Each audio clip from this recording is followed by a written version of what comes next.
샬롬 샬롬 샬롬 샬롬. 하나님 사랑합니다. 여러분 주 안에서 사랑합니다. 출애굽기 전체 1절에서 30절까지 내용을 가지고 하나님의 모세를 부르시다 이런 제목으로 함께 은혜를 나눕니다. 30절까지 나와 있죠. 4장에서 모세와 아론이 이스라엘 백성들에게 하나님께로부터 받은 말씀을 전했을 때만 해도 모든 이스라엘이 하나님을 찬양했어요. 그런데 5장의 내용은 모세가 바로를 찾아간 다음부터 고욕이 더 심해졌고 그 일로 인해서 이스라엘이 모세와 아론을 원망합니다. 5장으로 잠깐 넘어가 볼까요? 그 후에 모세와 아론이 바로에게 가서 이르되 이스라엘의 하나님 야훼께서 이렇게 말씀하시기를 내 백성을 보내라. 그러면 그들이 광야에서 내 앞에 절기를 지킬 것이라 하셨나이다. 바로가 이르되 야훼가 누구기에 내가 그의 목소리를 듣고 이스라엘을 보내겠느냐. 나는 야훼를 알지 못하니 이스라엘을 보내지 아니하리라. 그들이 이르되 히브리인의 하나님이 우리에게 나타나셨은즉 우리가 광야로 사흘길쯤 가서 우리 하나님 야훼께 제사를 드려야 하오니 가기로 허락하소서. 야훼께서 전염병이나 칼로 우리를 치실까 두려워하나이다.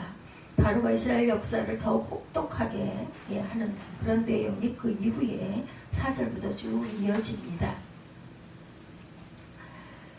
모세가 바로를 찾아간 다음부터 고욕이 더 심해지죠. 그 일로 인해서 이스라엘이 모세와 아론을 원망하게 됩니다. 4장에서 5장으로 넘어오면서 분위기가 완전히 나빠지죠. 이런 경우에 사태를 발전시킬 만한 획기적인 계획이나 처방이 필요한데 우리나라 일본과 같이 월드컵 개최국으로 결정되었었죠. 당시 우리나라 축구의 국제 성적은 아주 엉망이었다고 그래요. 월드컵이라는 세계적인 행사를 유치하는 데는 성공을 했는데 정작 장소만 제공한 채 들러리로 전락할 우려가 있었다고 그러죠. 특단의 조치를 취합니다. 비싼 돈을 주고 외국에서 감독 들여온 그런 일이 있었어요. 히리크 감독 여러분들 아시죠? 이스라엘의 분위기는 바로 그렇다는 말씀이죠. 사태가 이런 상태로 지속된다면 하나님의 구원 계획이 도무지 성취가 될 것 같지도 않아요. 구원의 여망을 불태우는 것은 고사하고 강제의 노역만 더 심해지지 않으면 그것으로 만족할 분위기였는데 하나님은 사태의 심각성을 아시는지 모르시는지 느긋하게 말씀만 하고 계세요. 하늘 문을 열었다 닫는 이적을 보여주는 것으로 바로를 꼼짝 못하게 좀 했으면 좋겠는데 천둥 번개를 보내서 이스라엘 백성들의 경각심을 촉구했으면 좋겠는데 그런 일이 하나도 일어나지 않습니다. 하나님께서 하시는 일은 언제나 말씀이 기준이라는 것. 사람들은 자기들 앞에 어떤 문제가 있을 때 어떻게 하면 이 문제가 해결되겠느냐 하고 문제를 해결할 수 있는 방법이나 테크닉을 굉장히 그런 부분에 민감해집니다. 어떻게 따지기 전에 하나님의 말씀을 듣고 그 말씀을 청종하는 것이 먼저이다. 사람들이 모인 곳에서는 언제나 조직이나 제도보다 사람이 우선이 됩니다. 조직을 개편하거나 제도를 정비하는 곳에서 될 일이 안 되고 안 될 일이 되는 법은 없어요. 우리나라의 경우 내각을 개편하지만 내각을 개편했다고 해서 국정 운영이 잘 되는 것도 아니었어요. 단지 그 자리를 맡은 사람이 누구인지 이것이 문제죠. 조직이나 제도보다 사람이 선행한다는 사실에는 교회의 역사가 예외가 아니죠. 하나님께서 모든 상황이 얽히고 설킨 것 같은 지경이 되었는데도 이적을 동원해서 문제를 해결하지 않고 말씀만 하시는 연유가 바로 여기에 있습니다. 야훼께서 모세에게 이르시되 6장 1절이죠. 내가 바로에게 강한 일을 내가 보리라. 강한 손을 더하심으로 바로가 그들을 보내리라. 강한 손을 더하심으로 바로가 그들을 그 땅에서 쫓아내리라. 이렇게 말씀하시죠. 하나님께서 강한 손이라는 표현을 반복해서 쓰십니다. 대체 누구의 손이 강한 손일까? 이스라엘 백성들의 생각으로는 바로의 손이 강한 손인데 바로가 그 강한 손으로 자기들을 꼼짝달싹 못하게 억누르고 있기 때문에 자기들은 숨도 마음 놓고 쉴 수 없는 그런 생각들을 합니다. 그런데 하나님께서 바로의 손이 강한 손이 아니라 내 손이 강한 손이다 말씀하시죠. 내가 나의 강한 손으로 바로에게 어떻게 하는지를 보라 이렇게 말씀하세요. 하나님의 강한 손이 펼쳐져야 너희들이 그 일을 잘 감당하고 갈 수 있을 것이다. 자유로우실 것이다. 2, 3절에도 내가 나의 강한 손으로 바로를 굴복시키마가 아니라 하나님께서 바로를 굴복시키는 것을 모세가 봐야 돼요. 요컨대 하나님의 관심은 바로를 굴복시키는 데 있는 것이 아니라 모세를 교육하는 데 있다라는 거죠. 2절 3절에 보면 그렇게 말씀하고 있습니다. 하나님이 모세에게 말씀하여 이르시되 나는 야훼니라. 내가 아브라함과 이삭과 야곱에게 전능의 하나님으로 나타났으나 나 이름을 야훼로는 그들에게 알리지 아니하였고 가나안 땅 그들의 거류하는 땅을 그들에게 주기로 그들과 언약하였더니 이제 애굽 사람이 종으로 삼은 이스라엘 자손의 신음소리를 내가 듣고 내 언약을 기억하노라. 그러므로 이스라엘 자손에게 말하기를 나는 야훼라. 내가 애굽 사람의 무거운 짐 밑에서 너희를 빼내며 그들의 노역에서 너희를 건지며 평팔과 여러 큰 심판들로서 너희를 속량하여 너희를 내 백성으로 삼고 나는 너희의 하나님이 되리니 나는 애굽 사람의 무거운 짐 밑에서 너희를 빼낸 너희의 하나님 야훼인 줄 너희가 알지라. 10절에 이렇게 말씀합니다. 내가 지금까지 너희 열조에게 전능의 하나님으로 나타난 적은 있지만 야훼로는 나타난 적이 없다. 하나님 말씀하시죠. 지금까지는 야훼라는 이름을 나타난 적이 없지만 앞으로는 여호와라는 이름을 나타내겠다는 뜻으로 포함됐어요. 네, 납득이 선뜻 안죠. 창세기에 보면 야훼라는 이름이 숱하게 나옵니다. 셋도 아들을 낳고 그 이름을 에노스라 하였으며 그때 사람들이 비로소 야훼 이름을 불렀더라. 창세기 4장 26절입니다. 아브라함과 이삭과 야곱을 얘기할 때도 얘기할 것도 없어요. 노아보다도 훨씬 더 전에 에노스 아담의 손자 때 사람들은 이미 야훼 이름을 불렀다는 거죠. 하나님께서는 이전에는 야훼라는 이름을 알린 적이 없다 이렇게 말씀하세요. 오늘 본장에서 성경에는 엘로힘, 엘사다이, 아도나이, 야훼 등 하나님의 이름이 상당히 다양하게 나옵니다. 우리가 사는 세상에서도 비슷한 예를 찾아볼 수가 있죠. 어떤 사람을 가리켜 아무개는 참 대단한 사람이다. 회사에서는 모범적인 기업가이고 가정에서는 자상한 남편이고 인자한 아버지다. 책을 쓰면 훌륭한 저술가이고 동네 사람들에게는 친절한 이웃이다 라고 이렇게 말합니다. 예, 사람도 한 가지 표현으로 그 사람을 다 얘기하지 않죠. 하물며 하나님을 한 단어로 설명하는 것은 불가능하다. 그래서 성경에 하나님의 이름이 다양하게 나오고 그 모든 이름마다 고유의 뜻이 있다는 것. 전능의 하나님은 엘사다이를 번역한 말. 아브라함, 이삭, 야곱 때까지만 해도 하나님의 능력이 강조가 됩니다. 예, 단적인 예가 하나님께서 아브라함에게 하늘의 별을 보여주셨어요. 그렇죠? 저 하늘의 무별을 봐라. 내가 이 모든 것을 만들었다. 그런데 내가 너한테 아들 하나 있게 못할 것 같으냐 이렇게 말합니다. 하나님과 이삭과 야곱에게만 해도 아브라함과 이삭과 야곱에게만 해도 하나님은 하나님의 능력을 알게 하는 것이 1차적인 관심이었다는 것. 하나님의 능력이 어느 만큼 크고 놀라운지 알아야 하나님을 섬길 것이기 때문이다. 근데 이제는 야훼라는 이름이 갖는 속성으로 자신을 나타내겠다는 것이 하나님의 말씀이에요. 4절에서 7절까지 내용 제가 전에 읽었습니다. 7절에 너희를 내 백성으로 삼고 나는 너희의 하나님이 되리니 나는 애굽 사람의 무거운 짐 밑에서 너희를 빼낸 너희 하나님 야훼인 줄 너희가 알지라. 너희들이 종노릇 하는 것인 건 내가 알고 있어. 그래서 내가 말한다. 나는 야훼다. 내가 너희를 애굽의 압제에서부터 건져내겠다. 너희는 내가 너희를 애굽에서 건져낸 너희 하나님 야훼인 줄 알아야 한다는 것이에요. 이스라엘이 애굽의 종의 신세에서 벗어난다는 사실과 관계해서 야훼라는 이름을 언급합니다. 요컨대 야훼는 하나님의 구원 사역과 관계된 이름이다. 아브라함, 이삭, 야곱에게는 이런 사역을 계시할 이유가 없었어요. 그들은 남의 종으로 전락했던 적이 없었기 때문입니다. 그러나 지금은 그렇지가 못하죠. 이스라엘을 위하여 가장 시급해야 할 일이 있다면 애국으로부터 구원하는 것. 아브라함과 이삭과 야곱에게 있어서의 하나님은 전능하신 하나님. 하지만 애굽의 종으로부터 있는 이스라엘에게 있어서는 구원의 하나님이 되어야 한다. 여호와 하나님. 하나님의 그런 속성을 보여주는 이름이 바로 여호와입니다. 아브라함과 이삭과 야곱 때만 해도 야훼라는 이름이 갖는 속성을 보이지 않은 채 내가 장차 가나안 땅을 너희에게 너희 후손에게 준다 약속을 하셨어요. 그래서 사람과 사람이 모여 사는 세상에서도 약속을 지키지 않는 사람은 남에게 대접을 받지 못합니다. 하물며 하나님은 말할 것도 없겠죠. 하나님께서 한번 약속하신 이상 약속은 반드시 지키실 것인데 이스라엘에게 가나안 땅을 주시겠다고 하신 것은 하나님께서 아브라함 때부터 약속하신 그 내용이죠. 근데 그 후손은 애굽에서 노예 생활을 하고 있습니다. 결국 하나님은 약속이 성취되기 위해서는 이스라엘이 출애굽할 수밖에 없다. 이스라엘을 애굽의 노예로 있는 상태로는 하나님께서 그들에게 가나안 땅을 유업으로 주실 수가 없어요. 하나님께서 이제 그 일을 행하신 것입니다. 그 이스라엘이 어느 만큼 비참한 형편인지 문제가 아니라 이스라엘이 애굽의 노예로 전락했다는 이유가 하나님께서는 약속을 지키지 않아도 되는 이유가 되는 것이 아니다. 이렇게 따지면 이스라엘이 출애굽을 해야 하는 것은 이스라엘의 문제가 아니라 하나님의 문제이라는 것. 근데 문제는 정작 이스라엘은 그 언약에 대해서 무지하더라는 거죠.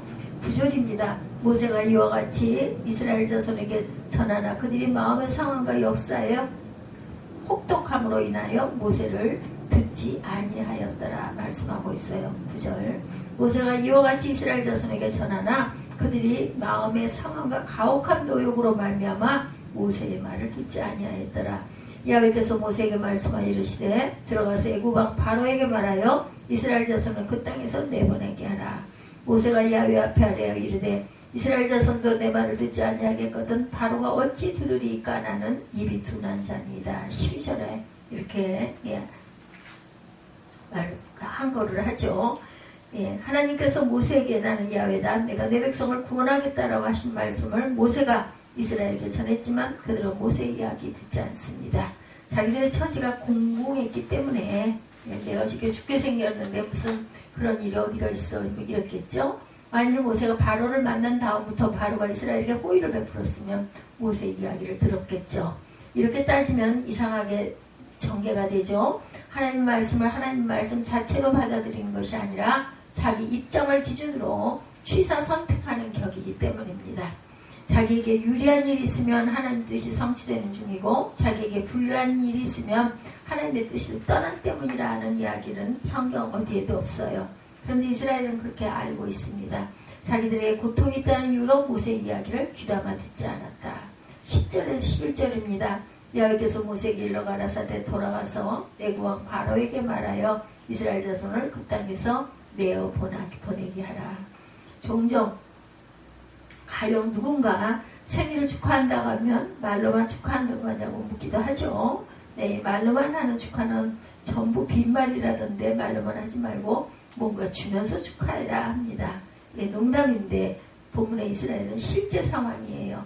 하나님께서 정말로 자기들을 구원하실 요령이었다면 자기들 눈앞에 보이는 실제적인 것이 있어야 하는데 나아지는 것은 아무것도 없고 이렇게 더 혹독한 그런 그 형벌과 같은 노역만 점점 커지니까 그랬겠죠.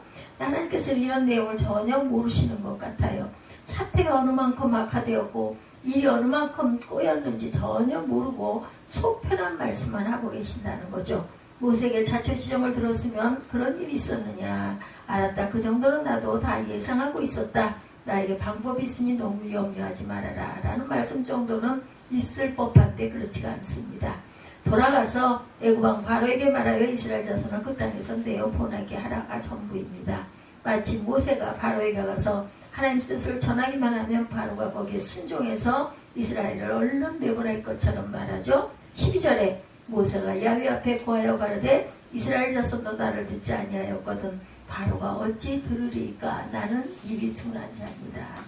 그래서 입이 둔하다는 이야기를 합니다. 대책 없는 하나님의 말씀에 비해 모세의 이야기가 훨씬 합리적이죠. 하나님 이스라엘 사람도 제 얘기를 안 듣는 형편인데 바로에게 얘기를 해서 바로가 제 얘기에 신경이나 쓰겠습니까? 입니다. 모세의 이야기는 지극히 타당한 이야기입니다. 아마 모세는 하나님을 전후 사정도 모르고 같은 말만 반복하는 답답한 분으로 생각했을 거예요. 그러나 이때 모세가 나는 입이 둔한 자니다 라고 얘기한 것은 생각해 볼 여지가 있어요. 모세는 자기가 비로소 설득해야 하는 것으로 알고 있습니다. 바로를 설득하는 것으로. 비록 상황은 어렵게 꼬였지만 자기에게 비상한 재주만 있다면 바로를 설득시킬 여지가 있는데 전혀 그렇지 않다는 것이죠. 이때 모세는 하나님께서 자기에게 능력으로는 도저히 감당 못할 일을 맡겠다는 생각 생각으로 가득했다는 것. 13절 여호와께서 모세와 아론에게 말씀하사 그들로 이스라엘 자손과 애굽 왕 바로에게 명을 전하고 이스라엘 자손을 애굽 땅에서 인도하여 매게 하시니라. 성경의 기록은 전입가경입니다. 모세의 논리적인 항의에 대해서 어떻게 답변하셨고 바로에게 어떤 조치를 내렸는지에 대한 내용은 없고 난데없이 하나님께서 모세에게 말씀하신 대로 모세가 바로에게 하나님의 명을 전했고 결국 이스라엘을 인도했다라는 내용이 나오죠. 문맥으로 따지면 어울림이 없어요. 출애굽기의 저자는 모세죠. 그렇다고 해서 모세가 일기 쓰는 식으로 그날 있었던 일을 그날 써서 모은 것 또한 아닙니다. 모든 일이 이루어진 다음에 자기에게 있었던 일을 회고하면서 기록한 것입니다. 요컨대 성경의 관심은 일이 이루어진 절차를 설명하는 것에 있지 않고 하나님께서 하시는 일은 결국 이루어지게 마련이라는 사실을 강조하고 있다는 것이죠. 하나님께서 하시는 일은 노하우나 테크닉 문제가 아니다. 하나님께서 말씀하셨다는 사실만으로 그 일은 이루어지게 마련이라는 겁니다. 모세가 갖고 있는 의문이 아무리 합리적이라 해도 그것이 문제가 아니다. 14절에서 25절까지 보면 모세와 아론의 계보가 쭉 나와요. 성경을 읽을 때 가장 재미없는 내용이 바로 이런 내용입니다. 듣기에도 생소한 이름만 잔뜩 나열돼서 발음도 잘 안 돼요. 그렇죠? 워낙 생소한 이름이니 발음도 어렵습니다. 그렇다 해서 건너뛰고 읽을 수도 없어요. 그걸 다 읽자니 너무나 힘이 들죠. 가뜩이나 성경을 읽어도 무슨 일인지 모르는 재미없는 책이라는 선입견들이 있는데 그런 선입견을 더욱 부추기는 대목들입니다. 그러나 성경의 모세와 아론의 족보를 언급하는 데는 그만한 이유가 있겠죠.